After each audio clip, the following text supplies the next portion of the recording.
Rồi, bắt đầu rồi đó. Đấy, đây là một đoạn video clip để hướng dẫn khách hàng từ xa này thao tác trên đầu Fast Connect này. Thì đầu tiên ấy, là phải có một con dao cắt chính xác là màu xanh này. Thắng chỉ vào con dao cắt chính xác màu xanh này.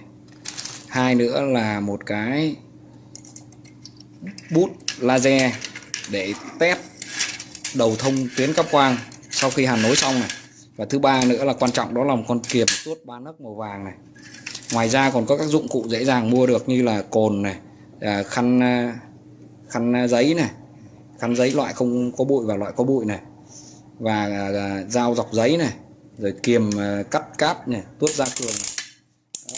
Sau đây là các cái thao tác để làm. Đầu tiên là làm bên trong ODF này. Đấy.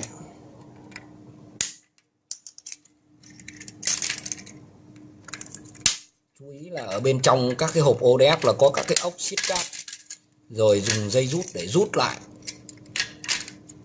Dùng dây rút. Đấy, dùng kìm tuốt ba nấc cụ trong cùng tuốt cái lớp ống đệm lỏng ra. Dùng khăn giấy để tuốt cái lớp dầu của cáp ra, tuốt sạch cái lớp dầu đi. Đúng rồi.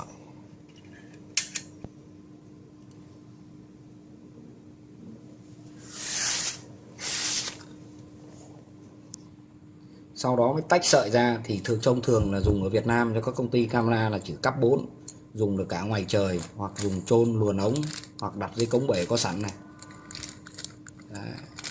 Tiếp sau là mình tách 4 sợi màu ra, mỗi một sợi tương đương với một luồng cáp quang. Đấy. Chú ý sử dụng các loại khăn giấy nhé. Khăn giấy mà khăn giấy cuộn thì dùng để lau cái lớp dầu bên ngoài, còn khăn giấy trong là dùng để thấm cồn, để làm sạch sợi cáp.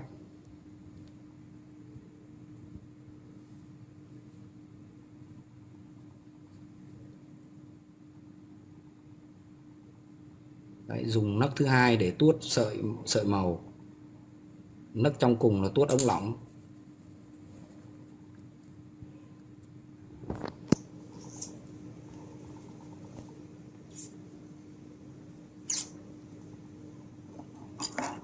Đưa dao cắt chính xác vào, nhớ đo cái vị trí khoảng cách cắt. Trong con dao là có một cái thước để chúng ta căn.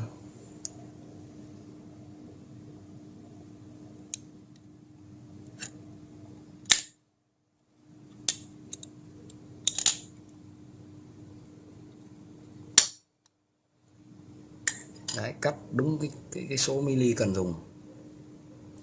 Xong rồi chúng ta đút vào đầu Fast Connect.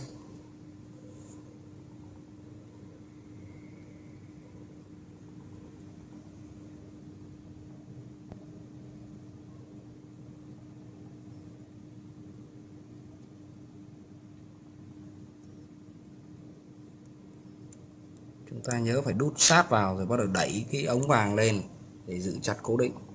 Sau đó chúng ta vặn gen lại. Đấy.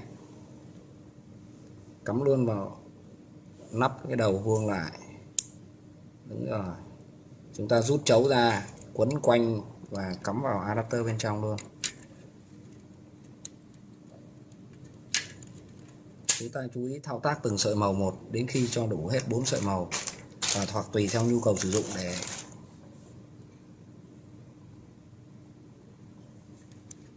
trong quá trình dùng dây rút thì chú ý là rút nhẹ nhàng, vừa khít chứ không có rút mạnh, không gãy sợi quang.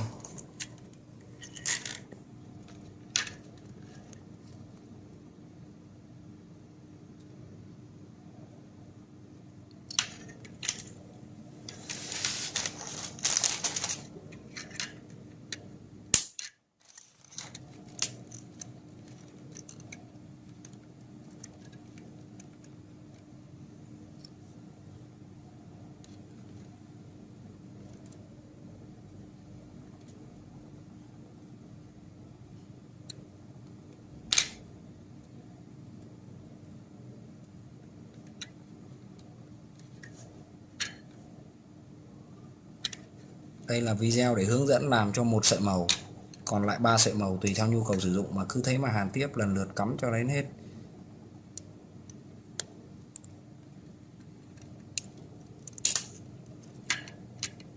Đấy. Như vậy là cơ bản là xong thao tác bên hai ô đép. Hai ô đép đều thao tác như vậy. Chú ý là cáp quang tuốt ra là có 4 sợi màu dương, cam, lục, nâu. Thì hộp ô đép này dùng hốc số 2 dùng sợi dương, thì ô đép bên này cũng hốc số 2 dùng sợi dương. Cứ như vậy đối xứng nhau. Bây giờ dùng bút laser để thử thông tuyến. Dùng bút laser này. Đấy. Đây là cây bút laser để có tác dụng test nhanh. Không có tác dụng đo suy hao nhưng mà có tác dụng để test nhanh thông giữa hai hộp ô đép với nhau. Đấy. Đấy. Đấy, và cái sợi bên kia sẽ sáng đỏ. Đấy. Điều đó chứng tỏ là cáp đã được hàn thông giữa hai đầu ô đép với nhau. Đấy, chúng ta để thử như vậy để chứng tỏ rằng chúng ta đã hàn thông đến ô đép bên này.